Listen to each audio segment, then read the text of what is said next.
Barns from nowhere. Teeth brush. August 22nd, 2019. Thursday. This is a weird one. Has anyone had any strange experiences with barns? I was driving through Iowa and saw something burning by the side of the road. It was a barn. I could make out the truss framing, and a few splotches of red paint clinging onto the charring boards. It was mostly gone already.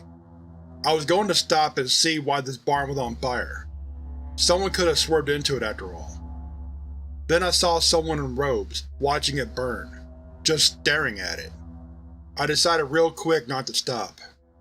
I'm at a rest stop now, trying to find a gas station. There's another barn next to the place. Pick related. Thoughts? Carnival. August 22nd, 2019. Thursday. I think I can top that. I used to live on a farm. A quaint little place in Iowa when I was a youngling. Pick related. I was only with my father then. Mom died a little before, and Dad thought that farm life would be a good change of pace. Good 300 acres of annually cycled corn and soybeans, kinda small. A couple sheep too. Pretty boring when you're off work. You'd have to make the most of what's there. Memorize all the divots, the boulders, where the blackberry bushes were. It becomes a kingdom of sorts. Then the barn showed up. I remember waking up notably later than normal, to my father on the phone. He was yelling at who I assumed was our neighbor. Dad was pissed at some construction project on our land they'd done. I didn't pay much attention to this at the time. They always butted heads like bulls back then. So I went outside to dick around as usual. And as someone who had memorized every last inch of all those fields and beans and rocks and trees, I was not expecting to see a barn. It was planted neatly into the soybean field, as if it was a crop itself. Didn't look neat though. For something that had appeared so recently, it was fairly worn down. Paint peeling off withered wood, black shingles clinging onto a porous roof. I couldn't see inside. Light just didn't enter. At all. I never really went in the thing. For how curious I was, that was pretty unusual. My dad wanted that neighbor to take it down, and refused to do it himself. My father was a very stubborn man, wanted things done the way he wanted, with no room for error. He didn't want me near it either. It was too rickety, and built by a man with a block of wood for a thinker. I kept my distance most of the time. I still noticed a few things about the barn. You know how it was all neatly rowed with the crops before? Well, the day after it popped up, that barn was slightly off. I knew I wasn't crazy then, so I used my noggin to conduct some very advanced science. I put a stick in the mud at one of the corners of the barn, and waited to see if it would get further away. Needless to say, after a couple days, I really knew I wasn't crazy. It was turning towards the sheep pen. One of our sheep disappeared soon after, but part of the fence had been knocked outward, made it look like it had escaped. Dad didn't believe that one bit. He thought the scapegoat neighbor was to blame again.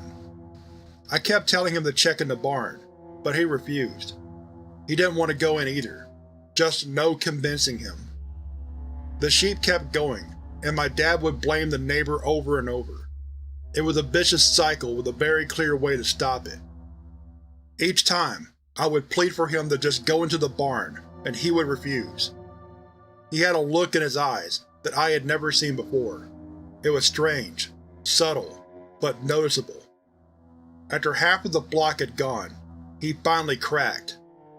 Dad went and grabbed a rifle and a lantern in the dead of night. I didn't know what he was expecting to shoot in there. He went up to the barn, body shaking enough to nearly cause him to pull the trigger. I could tell what that look was of now. He went in, and the dark of the barn consumed him whole. Lantern light faded fast in the void. I heard muttering, clattering, the occasional swear. Suspense stretched time thin. After what felt like forever, he ran out in a sweat. Blood caked on the bottoms of his shoes, and tipped his fingers. I could tell it wasn't his. He threw the lantern into the barn. A fire dripped onto the paint, but dried quick. Now, my dad was a rational man. He would have known that whatever fire he lit on that barn would spread to the soybeans. He wasn't stupid, but that didn't stop him from getting the blowtorch from the garage. It didn't start a flame at first. When it did, though, it went fast. It was already in shambles. A good fire is all it takes to turn the derelict to ruin. Around then, I was told to go to the house and stay in my room, as the fire was getting too wild. Then it started screaming. It wasn't animal, just too articulate for that. However, something about it didn't seem quite human either. I could tell it was the barn. I just knew it was. It devolved into choking after a while, and trailed to a charred rasp. I don't know if I fell asleep that night, but I know those rasps faded by the morning. All that was left of the barn was 4 rotted sheep skeletons and heaps of charred flesh. But all that flesh couldn't have come from 4 sheep. We covered the remains up with dirt, and that was the end of it, really. But here's the thing. There's so many abandoned barns in the Midwest from a financial farm crisis in the 1980s. So many people lost their jobs, their homes, but more importantly here, their barns. I wonder how many of them are real sometimes. Sometimes I feel bad about barn burning, because most of them are just barns. But if you heard those screams, you'd want to burn them too.